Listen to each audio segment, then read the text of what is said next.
Boa noite, estou assim porque meu cabelo está muito feio.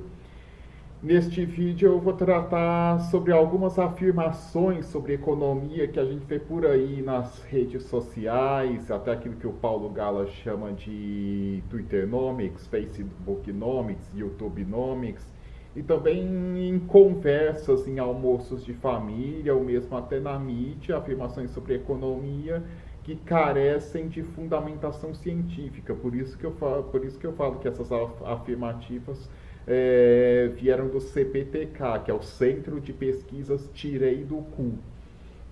E a primeira delas, talvez a mãe de todas elas, é a de que é necessário ser conservador para ser um bom economista. Eu não vou me alongar muito nisso aí, até porque eu fiz um vídeo inteiro sobre esse tema, que até foi o primeiro vídeo do meu professor de economia. Também escrevi um artigo no Voyager, falando que isso é totalmente absurdo, porque houve muitos ótimos economistas de esquerda, mas às vezes é comum ver gente associando ser liberal, defender o liberalismo econômico com entender de economia. Bom, mas como eu falei, não vou falar muito em detalhes, eu já vou até deixar o link para esse primeiro vídeo meu. Mas assim, só um breve comentário. Se você olhar no Ideas Repec, o ranking dos melhores economistas do mundo, com base em publicações, em citações, em o peso acadêmico desses economistas, você vai verificar que o Joseph Stiglitz está em quarto lugar, o Paul Krugman está em 33º, e ainda tem o Thomas Piketty, o Philip Arestes, o Thomas Paley e o Mark Lavoie entre os 1.000 melhores colocados. É assim, a gente não pode levar a sério quem pensa que Rodrigo Constantino, Joel Pinheiro, Pedro Menezes, Kim Kataguiri, Arthur do Mamãe Falei, Eri Vieira e Clarion entendem mais de economia do que esses aí que eu acabei de mencionar. E e até sobre isso, recentemente nós vimos o Jair Bolsonaro nas redes sociais zoar com o ministro da Economia do governo Alberto Fernandes na Argentina, que é o Martin Guzmán, que foi até discípulo do Joseph Stiglitz. No postagem do Bolsonaro estava assim, ele faz. O cara é orientado por uma economista do PSOL, que é a Laura Carvalho, como se isso fosse um demérito. Então, assim, a Laura Carvalho nem do PSOL ela simplesmente assessorou inicialmente a elaboração do programa de governo do Guilherme Boulos. Mas mesmo se fosse, não seria um demérito.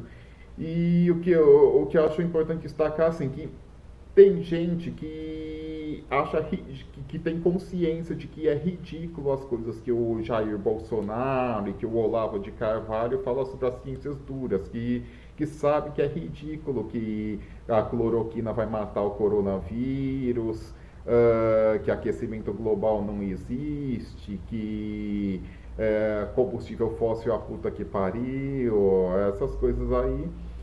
Mas não, mas acredita nessa história de que economista bom tem que ser conservador. Ou seja, eu não consigo entender como que tem gente que tem consciência de que as afirmações que vêm do bolsolavismo, que é a mistura do bolsonarismo com o olavismo, sobre ciências duras são ridículas, mas levam a sério o que o bolsolavismo tem a dizer sobre as humanas.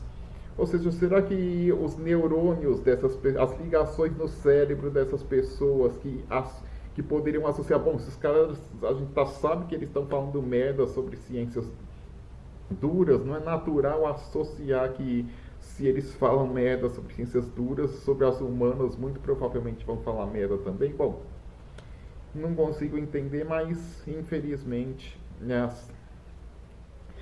Agora vamos passar para o segundo ponto, para a segunda afirmativa do CPTK sobre economia, que é de que orçamento público e orçamento doméstico é a mesma coisa.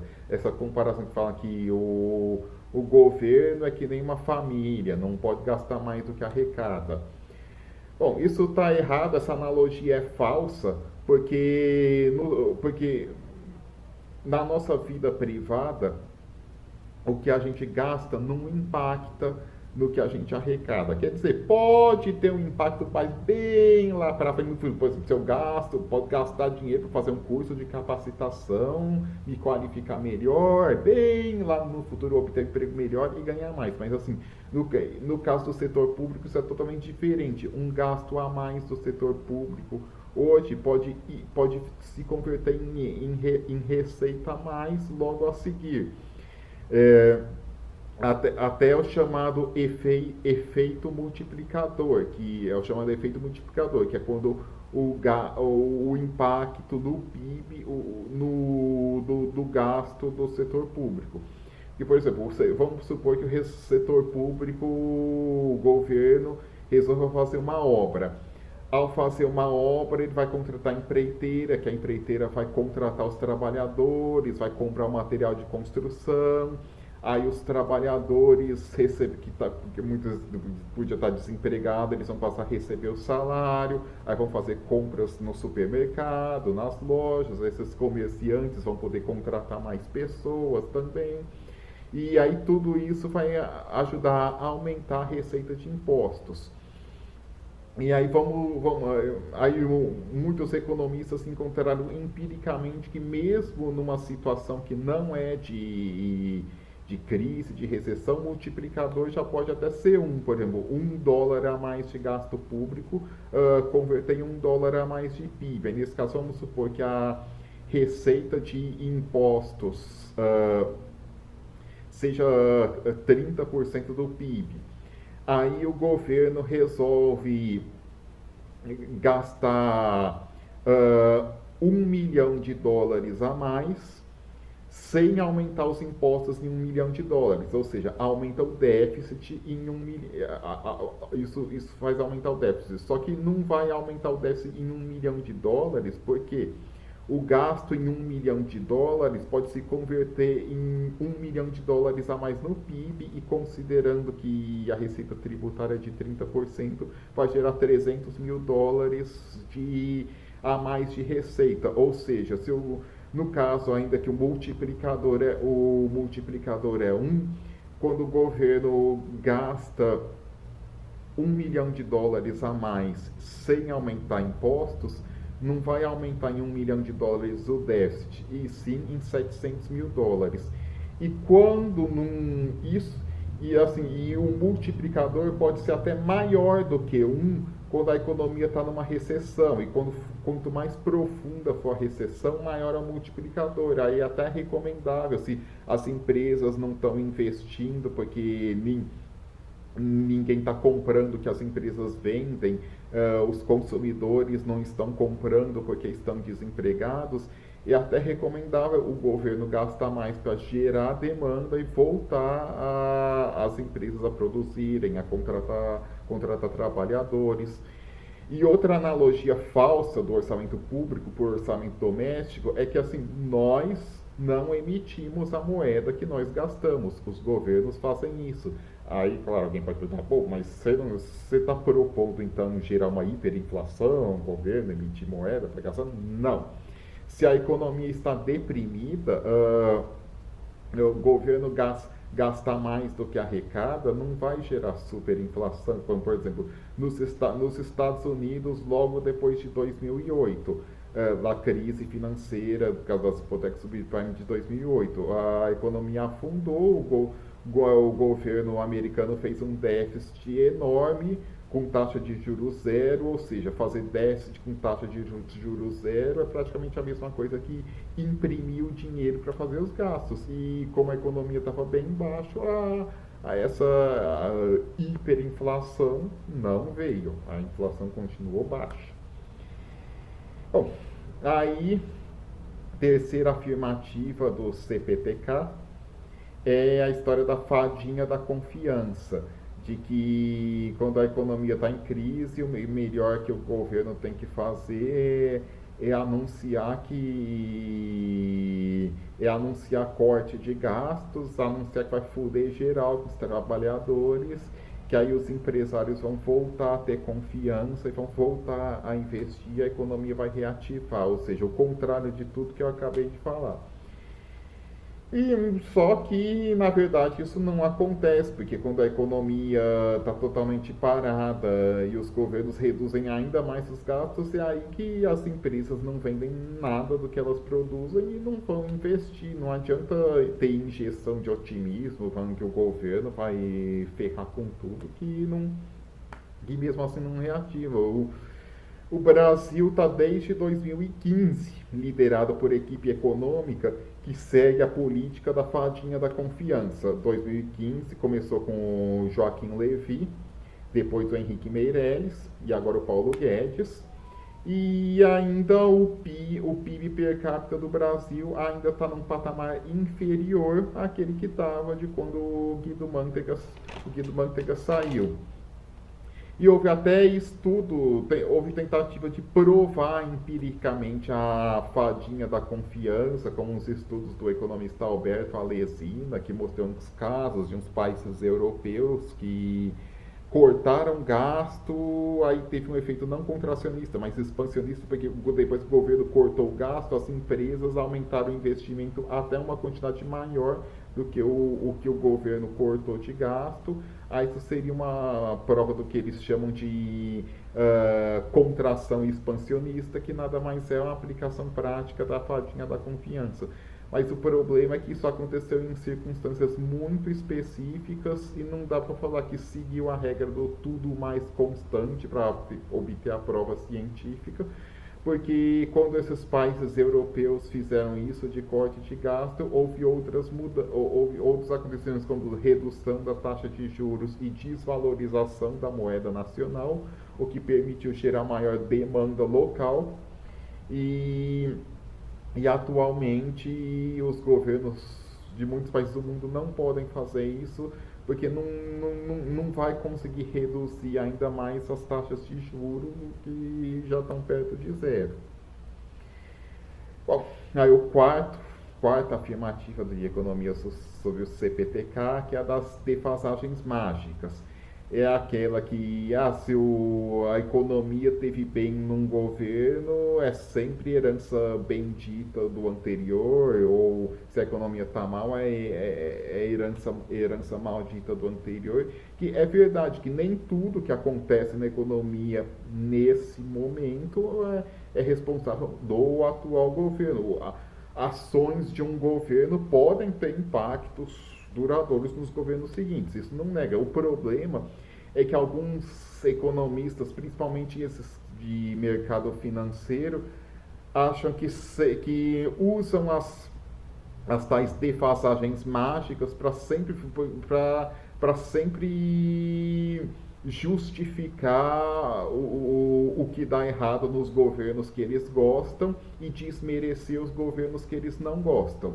Aí para eles, assim, se acontece alguma coisa ruim num governo que é queridinho dos mercados financeiros, é herança maldita de um governo anterior que não era queridinho dos mercados financeiros. E se alguma coisa boa acontece em um governo que não é queridinho dos mercados financeiros, é sempre herança bendita de algum governo anterior que era queridinho dos mercados financeiros. Aí o Marcos Lisboa adora essas defasagens mágicas. Para ele, o crescimento no segundo mandato do Lula e no comecinho do primeiro mandato da Dilma foi decorrente do que foi feito nos dois mandatos do Fernando Henrique Cardoso e no primeiro mandato do Lula.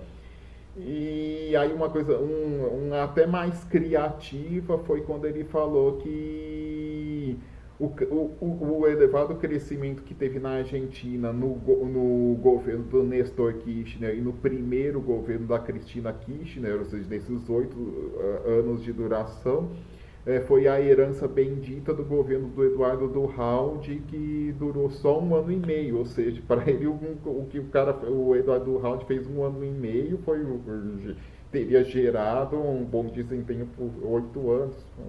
É difícil levar a sério.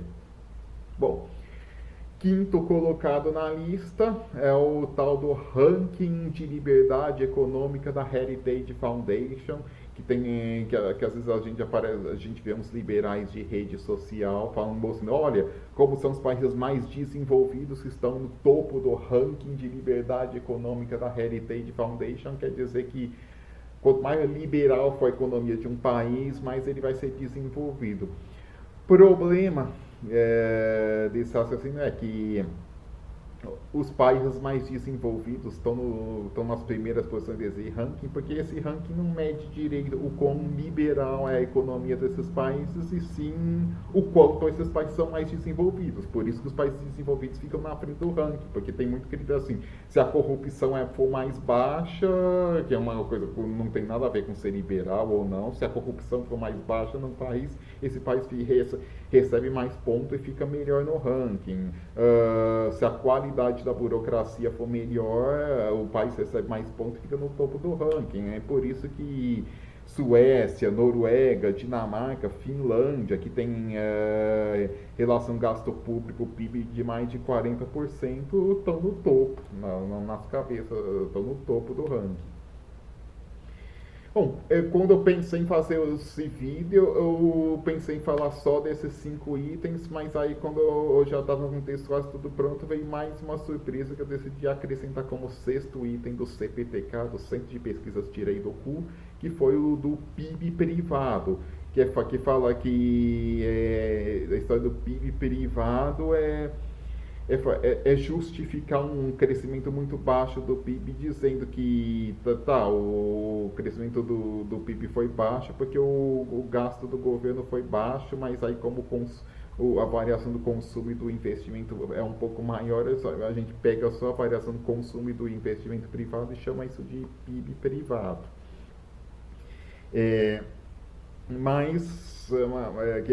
Ou seja, assim, os componentes do PIB são, para os leigos entenderem melhor, os componentes do PIB são consumo, da demanda pela consumo, consumo privado, investimento privado, saldo comercial e gasto do governo.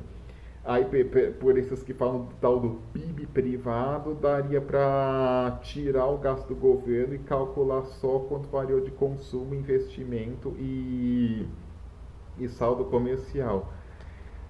Mas o problema é que essa lógica é equivocada, nenhum manual de contas nacionais usa isso, até porque o que está falando que é privado ou público é a demanda pelo PIB e não pelo PIB, que o PIB é o produto, porque o que faz parte do G, que é o gasto do governo, não é tudo produzido por empresas públicas. Grande parte do gasto do que o governo compra é produzido por empresas privadas. Então, na verdade, não faz sentido essa separação entre PIB público e PIB privado. Isso aí não existe.